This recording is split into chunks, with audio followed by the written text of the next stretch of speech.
Hi there.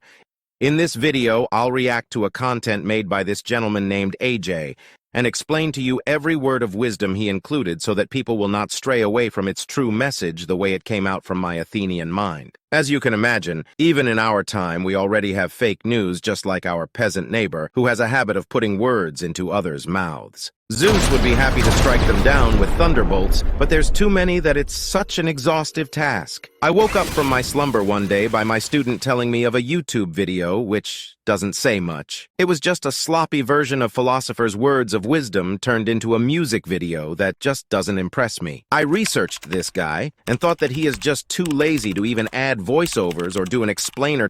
I can't understand why he's so busy not to accomplish it. Even his covers channel keeps pushed into a later date. And why is he hiding his face behind the camera? Is this some type of scam?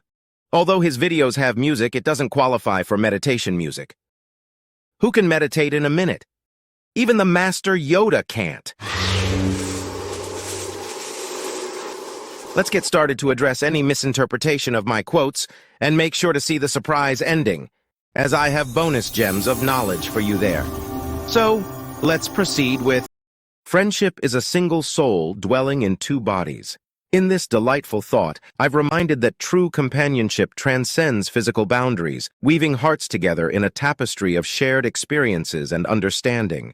Before talking about friendship, let us resonate the celestial ripples that danced across the ages, inspiring minds like fireflies in a moonlit grove. Let us unfurl the parchment of wisdom and glimpse those luminaries who waltzed to the rhythm of the great-souled man and pondered the very essence of the soul. I've always considered Socrates that way and gave him the title of Megalopsuchos. Why? Because he is like the Gandalf of Greek philosophy, or the Merlin of Arthurian legends. The man is oozing with greatness. He is such an irreverent seeker of truth that he didn't chase after petty honors or laurel wreaths. No, his soul soared beyond such trifles. He cared not for the city's applause, he cared for wisdom itself. "You reproach me with the sorts of things in which you find me great," he quipped, "yet this very luck has destroyed you." Socrates embodied the essence of greatness of soul. A cosmic wink, a nod to the gods, and a steadfast commitment to virtue. He is high in the food chain of wise influencers, and certainly he would have had millions of followers in your social media-driven society. But the story doesn't end there, as Stoicism and early Christianity rippled the effect. The stone that was thrown into the pond is echoed by those Stoic philosophers, and the early Christians who dipped their quills in the same ink that I used to write the definition of megalopsuchos. They translated megalopsuchos into their own lexicon as the Stoics whispered magnanimitas, or magnitudo, which subsequently became magnanimity. Of course, let us not forget the brave men who fought for what is right. They leap into the abyss, dance with danger, and flirt with fate. But nevertheless, their loss of life, their actions are worthy of the greatest rewards, which serves a beacon for others to follow. The concept of the soul held a central place in philosophical thought. It is an essential part of it which encompassed the structure, function, and organization of the body. It also controlled vital aspects, such as reproduction, movement, and perception. This holistic view has influenced subsequent intellectual developments on consciousness and ethics. I have a few people at the top of my head who believed in Aristotelian ideas or have spun their own, the latter like those Instagrammers who repurpose other people's reels. They are Theophrastus, Alexander the Great, Aristoxenus, Eudemus, and Harpalus, Demetrius of Phalerum, Nicomachus, and Menason. In the Muslim world, I have detractors and some who are my loyal followers. In your time, they would be those who post positive or others notorious for posting negative tweets about my ideas. And here are some. Abu Bakr al-Razi, al-Farabi. Philosophy versus theology is taught or adhered by Averroes, Abu al-Barakat al-Baghdadi, Fakhr al-Din al-Razi. Avicenna was the one who agreed with me that knowledge blooms from senses and logical inference, but added divine revelations. He is the one who likes, shares, comments, and subscribes to me. And speaking of, it would be awesome to have your likes and shares, your comments and subscribes. That would make the cosmic universe of YouTube's algorithm align with the harmony of the spheres and smile on this channel. Thank you. So going back to friendship, imagine two souls in sync with the harmony of the universe and with themselves, dancing even in the twilight of trials and hardships. They may not agree with each other all the time, but their bond has woven them inseparable. That's friendship. Dignity does not consist in possessing honors, but in deserving them. Let me take you through the sun-kissed groves of ancient wisdom, where laurel leaves rustle and togas billow like sails on the ship of virtue. Dignity, that celestial spark bestowed upon mortal souls, shimmered brightly in Athens, while philosophers recline on marble steps, sipping ambrosia and pondering the very essence of being. Alas, this idea came to light. The ideal man bears the accidents of life with dignity and grace, making the best of circumstances. In other words, life's mishaps, the tripping over sandal straps, the unexpected olive hit, were mere pirouettes in the grand ballet of existence. Be like a hero rising with a flourish, adjusting one's laurels and winking at destiny, saying, "Well played, universe." Now let us delve deeper. Dignity wasn't a mere trinket. It was the cosmic tuning fork that resonated through the spheres. And the lawgivers, those celestial architects, knew this secret. Dignity was the golden thread woven into the fabric of existence. It whispered, "You mortal have worth beyond measure. And respect?" Ah, that word danced like a nymph in moonlight. It meant recognizing the divine spark in every rational being, even the grumpy philosopher who spilled his wine during symposiums, and going back to the peasant neighbor who just can't get enough of mediocre gossip. Yes, her too. Of course, dignity walks alongside the cardinal virtues of courage, justice, wisdom, and temperance. Just as a hero proudly marches through the gates with his soldiers who are battle-scarred but triumphantly overcame it. To be morally praiseworthy was to waltz with dignity. Our hero, chin held high, embodied this unity of virtues. When life's lyre played a discordant note, he adjusted his steps, twirled, and declared, "I am worthy." And yet true dignity isn't always about collecting a trophy case of honors, or the hero raising his chin up in his victorious walk. It's about the inner knowing that we deserve them. Imagine it like this. Dignity is the confident strut of a peacock, not because it wears a crown, but because it's got the moves. So, buddy, let your soul feel worthy and let your honor dance to its own beat. It is the mark of an educated man to be able to entertain a thought without accepting it. Your mind is like a cosmic theater, and thoughts are the actors strutting across the stage. An educated mind doesn't just clap for the stars, it hosts auditions for all ideas. It's the ultimate thought DJ spinning hypotheses, grooving to the beat of curiosity. So, my fellow thinker, let those mental acrobatics dazzle you even if you don't give every idea a standing ovation. In connection with this, ancient Greek belief regarding temptation danced like a mischievous nymph. It wasn't just about the forbidden fruit, but it was a cosmic tango between desire and willpower. Picture Zeus, the head gigolo of Mount Olympus, raising an eyebrow at a golden goblet. To sip or not to sip? He appeared in many forms to the women he desired to have, and at one time he seduced Danae by showing up as a golden rain in the bronze tower or cave. The sources of the story vary. She was like Rapunzel, but without the long hair, if we were to believe in the former version. This is where her father Acrisius shut her up because she couldn't produce a male heir, but Zeus was very helpful in that department. Hercules also faced his share of trials, more than a gym membership, mind you. These temptations weren't mere hurdles. They were character tests, divine auditions. So when life offers you a plate of ambrosia, channel your inner Greek hero and waltz through those trials with a twinkle in your eye. You might ask, why is my quote connected to the idea of temptation? Simple. When one is tempted, the thought is there. But it is not a sin until you made a decision to fall for it. But seriously, this reminds me of John Milton's Paradise Lost. No, not this Milton, but this movie is one of the best ones ever made, with a powerful cast of actors and an epic plot.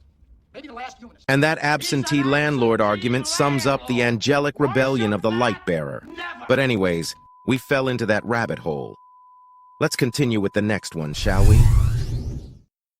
To perceive is to suffer. Imagine as you're sitting in the front row wearing your best curiosity hat. The spotlight shines on life's grand stage, the world around you. And there it is, the grand revelation. Perception is not just about seeing, feeling, understanding, and sometimes wrestling with the universe. It's like biting into a juicy truth that is so delicious, but it might have a few pits. We embrace the drama, applaud the insights, and remember, even when perception pinches, it's part of the soul's standing ovation. Now, truth in comparison is a cosmic VIP. It's not confined to your seat and exists beyond the theater walls. Truth isn't subjective, it's transcendent. It's the ultimate backstage pass, and the reality that doesn't depend on your ticket stub. Truth doesn't care if you're in the balcony or the orchestra. It just is. It's the North Star guiding your perception even when the stage lights flicker. I suggested that perception and truth tango together, but here's the twist. The colors, flavors, and textures of your experience are the qualia on which perception dances. It is your individual perspective on reality. Truth, on the other hand, waltzes in the cosmic ballroom beyond individual perspectives. It's the grand choreography of existence, whether you're watching or not. My mentor Plato also discussed this subject extensively in The Allegory of the Cave in his masterpiece book, The Republic. It is about belief versus knowledge and the perception of humans about reality. He had a massive book-signing press release, and it's a good thing we don't have paparazzis yet in our time. That's the way you guys now describe authors when promoting their books or celebrity appearances, right? I have to add that the book just screams, The Matrix. The blue and red pill choice Morpheus presented to Neo, Cypher's preference, even though ignorance is just bliss. Mr. Smith and the agent gatekeepers and more have philosophical roots to these ideas. Of course, the Wachowskis, creators of The Matrix, credit the French philosopher and sociologist Jean Baudrillard for his mind-blowing work, Simulacra and Simulation. Rest in peace and sad condolence to another intellectual lost in this world. Those who educate children well are more to be honored than they who produce them, for these only gave them life, those the art of living well. Applying the same cosmic theater analogy, you're a star parent not just because you brought life into the world, which is pretty stellar in itself, but because you're the maestro of life lessons. Educators, mentors, and parents who ignite curiosity, kindness, and the hunger for learning are the real MVPs. They don't just hand out existence like cosmic party favors, they sculpt souls, teaching the dance steps of wisdom. And since we're on the topic of education, let me tell you about the school I founded. It's called the Lyceum. I have Allison to give you what the school is in a nutshell. Allison, take it away. Thank you, Aristotle. You're the best. Welcome and step beyond the ivory towers and into a realm where cosmic wisdom intertwines with everyday life. Aristotle, the celestial philosopher, invites you to explore the Lyceum, a place where togas meet profound pondering, where Plato's curriculum of philosophy and mathematics is expanded into a bustling hub of knowledge. Picture him clad in his finest philosopher sandals, pacing the peripatos where ideas take flight. This is our cosmic runway for enlightenment. The Lyceum isn't merely a think tank, but a celestial gymnasium. While Athens boasted grand, full-blown gymnasiums, our Lyceum blends physical fitness with metaphysical musings. Imagine Aristotle doing lunges while discussing metaphysics, the cosmic multitasking, and the mysteries of existence. We take pride in our celestial playlist that included more than just lyres. It harmonized philosophy with natural sciences, ethics, and politics. Boys strummed lyres, sang in choruses, and danced to celestial rhythms. It's not just about notes. It was about beauty, nobility, and harmony. Imagine Socrates humming a tune while dissecting the cosmos. But wait, there's more. Forget cosmic kindergarten. The Lyceum is a graduate school for the soul. Rhetoric and philosophy are our VIP subjects, and mastering the former was the backstage pass to late-night events of dialogues and debating we call symposia. Imagine Plato's ghost nodding in approval when you've eloquently presented and defended your arguments. Dive deep into cosmic knowledge as we unravel and join the cosmic conversation. While the Lyceum isn't a Sparta-style warrior boot camp, it did channel some Spartan spirit, but we allow both men and women to thrive. Imagine Spartan girls flexing mental muscles alongside the boys. So quit relying on the unstructured learning of human experience and blindly diving into whatever knowledge life presents. Enroll now. The Lyceum awaits where cosmic sandals meet celestial symposiums. Join Aristotle's legacy and let the cosmos be your classroom. And the best part, there's no tuition fee increase. And now, back to you, Aristotle. Thank you, Allison, for that wonderful presentation. That was so riveting that the Library of Alexandria team would shy away from competing with that awesome pitch of yours. If not, their marketing guys are secretly brewing something for their campaign. Anyways, let's continue with those who know, do. Those that understand, teach. Imagine it like this. Knowledge is like a treasure chest, and some folks simply know what's inside. They're the adventurers who've peeked in and seen the glittering gems. But then there are the understanding wizards. They not only know what's in the chest, but also grasp its magic, its essence. And guess what? These wizards become the joyful teachers sharing their enchanting secrets with others. So let's celebrate the wizards among us who turn knowledge into sparkly wisdom. Now, I really don't want to mention the shady side of a Greek educational system in our time, because as a philosopher, I don't cater to cover-ups and conspiracy theories. I don't even want to expound on some unpleasant teacher and pupil, quote-unquote, mentoring. But it's my obligation to give you a WikiLeaks of what was going on regarding the subject of teaching and discipline. Discipline, my friend, had its stern side.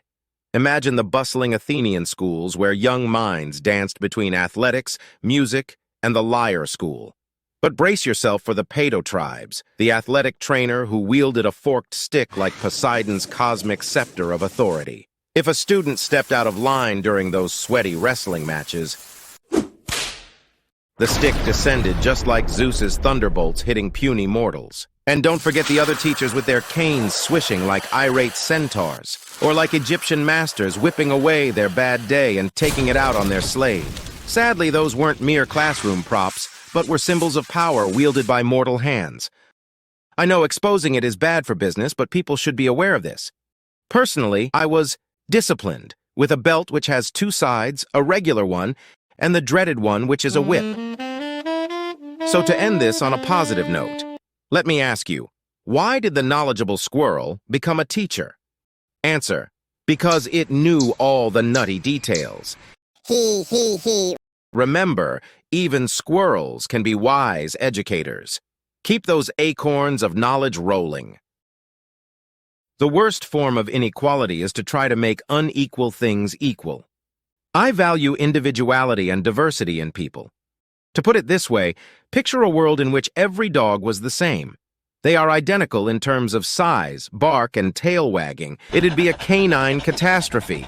But in truth, each dog has its quirks, just like us humans. We're all unique with different talents, passions, and possibilities. Cute analogy, right? So my point is, let's celebrate our delightful differences, embrace the wonky wobbles, and dance to our own howling tunes. Since we're on the subject, let's talk about gender equality. You guys have the LGBTQ movement, and I totally dig the idea. For some it sounds agreeable, but for the more conservative others, it isn't. Imagine a world where everyone gets to dance in the shimmering dance floor of fairness. It would be great to see everyone is just dancing on air and not minding others strutting their stuff. For some, the activity would be so natural, like it's the back of their hand. Or sadly, for others who have two left feet, it won't be as enticing. It's funny what a Russian proverb says about the latter. But regardless of how awesome or terrible you are at dancing, no bouncer should throw you out into the street for it. Isos is the Greek word for equal, and I sincerely believe in it. Let's all moonwalk into that dance floor. Not before body sameness, but freedom, with a dash of ethics and social flair. Freedom for me is a triadic dance of an agent, a goal, and an obstacle. It can be easily illustrated by a determined squirrel who is the agent chasing an acorn, which is the goal, while dodging a mischievous crow who is the obstacle. In this way, we are all squirrels in our nutty quest for freedom. Also, I believe equality has a two-for-one deal, and they are numerical equality, like dividing cookies equally, and proportional equality, which is thinking in ratios like sharing pizza toppings. The former I equate with democracy, where everyone gets an equal slice at least ideally, and the latter with aristocracy, where toppings match your cosmic pizza destiny. I have to warn you about equating aristocracy and oligarchy, as both can be similarly defined. Although both have the upper class ruling and has the most control over the government, which is the rule of the few. The morally and intellectually superior governing the interest of all is missing in oligarchy. So whether you're a democracy dancer or an aristocracy acrobat, remember, freedom and equality aren't just buzzwords because they're the groovy beats of ancient Greece. Knowing yourself is the beginning of all wisdom. So you're a cosmic library, and each dusty shelf holds your quirks, dreams, and secret dance moves. When you explore those shelves, peek at your hopes, giggle at your fears, and high-five your quirks. You're not just browsing, but unlocking the cosmic code of you. Every day you have to grab your celestial bookmarks, dive into your chapters, and acknowledge you're the hero of your own epic saga. And so wisdom starts with a cosmic wink to your own soul. Or imagine a marble temple with columns reaching for the heavens, and a sage in front of you advises to dive into your soul's labyrinth. He's telling you to trace the threads of your fears, your passions, your silent dreams, because wisdom isn't a dusty tome. It's a mirror reflecting your essence. When you know your shadows and their contours, that's when you step onto the path of enlightenment. Although it's not easy, the mirror sometimes cracks, revealing scars and constellations. But each shard holds a lesson: humility, empathy, purpose. It's a dramatic way of putting it, but simply, it's about the importance of self-awareness, not only in our personal lives, but also in our professional endeavors. By understanding ourselves deeply, we gain insights into our motivations, strengths, and weaknesses. This self-knowledge allows us to navigate life's challenges, pursue our goals, and empathize with others. Remember, wisdom begins with introspection. Educating the mind without educating the heart is no education at all. Now, don't jump the gun and get mushy on me with Hollywood chick flicks and soap operas. I didn't mean it this way. Although I approach things in a radical intellectual manner, I believe that education isn't just about facts and figures. It's about nurturing our hearts alongside our minds. Imagine a delightful dance. The mind learns equations, history, and languages, while the heart twirls with empathy, kindness, and love.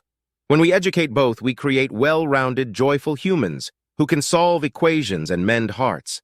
It is about laughter, curiosity, and a dash of sunshine, because that's the true recipe for a splendid education. I know some of you are thinking I'm such a killjoy for not expounding on the topic of love like romantic novels do. I won't, but instead let me tell you what in our time love was classified into. Eros is fiery love that is all about passion and desire. Think of Cupid's arrows or Eros shooting them into hearts, igniting overwhelming attraction. It's the spark that draws lovers together, but it's not the whole recipe for lasting love. This concept has come down to you in the tradition of greeting cards, cherubs, giving flowers, especially roses, teddy bears, chocolates, and dinner dates. I didn't include the diamonds being forever cliché because it is a corporate scam playing on the economics of supply and demand. Check out your online parchments. Philia is the soul connection. It is platonic, rooted in shared values, trust, and camaraderie. It blooms between friends, family, and even romantic partners. It's like a cozy chat by the fireplace and a steady warmth that endures. A dilemma on this type is common among guys. Picture a forever platonic relationship with a stunningly hot girl best friend. Tell me what you think in the comments. Storge is to picture a parent cradling a child, which is the devoted love that it symbolizes. It's family-focused, nurturing, and protective. While it's part of philia, it can also be one-sided. Storge wraps loved ones in a cozy blanket of care, philotia or self-love. I believe the healthy form of loving oneself is essential. It's like planting flowers in your own heart garden that blooms that spill over to others. The Twilight Zone version would be Narcissism, which dances close to the edge of self-love, but it wears a different mask which sparkles with self-obsession rather than genuine warmth. because self-love is like a sunflower basking in sunlight. Healthy self-love is like that as it nurtures, respects, and anchors in reality. It whispers, "You're worthy, my friend." Narcissism, on the other hand, is the mirror-loving peacock. Does "Mirror, mirror on the wall, who's the fairest of them all" sound familiar to you? Or how about our original mythology of Narcissus, who avoided the nymph Echo who fell in love with him? So the ever-mischievous gods taught Narcissus a lesson by leading him to a clear spring, where he glimpsed at his own reflection and fell in love with it. At the brink of the water, he met his end. Narcissists strut with overconfidence, ignoring their flaws just like the stereotype redhead who is mean to all the other girls in campus. They're the ones who say, "I'm flawless." Imperfections. What imperfections? They focus on looking good more than performing well. It's like wearing a dazzling costume but forgetting the dance steps. They crave external validation like applause at a grand show. Their worthiness hinges on status symbols like fancy jewelry, designer clothes, and attractive partners. Their emotions? Black or white and no shades of gray. Love or hate and no room for subtlety. Finally, in our example, self-love is for character, while narcissism is reputation conscious. I'm tempted to quote the 16th President of the United States, the great Abraham Lincoln. He said that, "Character is like a tree, and reputation its shadow. The shadow is what we think it is, and the tree is the real thing." So, my friend, self-love is the gentle breeze that lifts us, while narcissism is the whirlwind that blinds us. Last but not the least, I count him braver who overcomes his desires than him who conquers his enemies. For the hardest victory is over self. So folks, listen up. The real hero isn't the one who slays dragons or outwits armies. It's the one who tames the wild beast within, the desires that roar like hungry lions. Imagine this. You're in an epic battle, sword in hand, and your enemy? Your own cravings. Victory not over kingdoms, but over your own heart. The Bible, Quran, the Vedas have a lot of reference to this. But I just want to highlight the Dead Sea Scrolls since most people don't know about it. Say hello to the rule of the community by the Essenes. Outlines the commitment to Yahweh and man, adherence to commandments, love and hate, avoidance of evil, community bonds, and children of light and darkness. Self-discipline is our magic wand and mastery of the self our grand quest. In Greek daily life, imagine a Spartan warrior doing push-ups at sunrise. Yep, that's self-discipline. It's like saying, "Hey, cravings, take a hike, I've got goals." Leonidas and his 300 wouldn't have rock-hard abs to impress women and scare enemies if they didn't have this trait. Greek folks believed in taming their wild desires, whether it's resisting that extra baklava or not peeking at Medusa's Instagram that can literally turn anyone into stone. Odysseus navigating storms, steering the ship of character through choppy seas, and avoiding the Siren's Spotify playlist is also another great example. Again, the Greeks believed that true victory wasn't conquering cities, but conquering their own hearts. Imagine Hercules high-fiving his conscience. That would be an awesome sight. So there you go with my explanation of the 10 brainy snippets on my famous quotes that was used in the video. Sorry I bashed AJ a little bit and not practicing what I just preached. Keep an eye also, as more reaction videos like this are coming. Always remember about self-discipline as you unendingly scroll through your TikToks and Instagrams, or avoiding temptation as you swipe left or right on your Tinder. Love is not always what you see in Netflix or in YouTube. Winning arguments on Twitter isn't real victory. And knowing yourself definitely isn't what others think of you based on your curated Facebook profile. So stay safe, and may the gods of Olympus smile on you.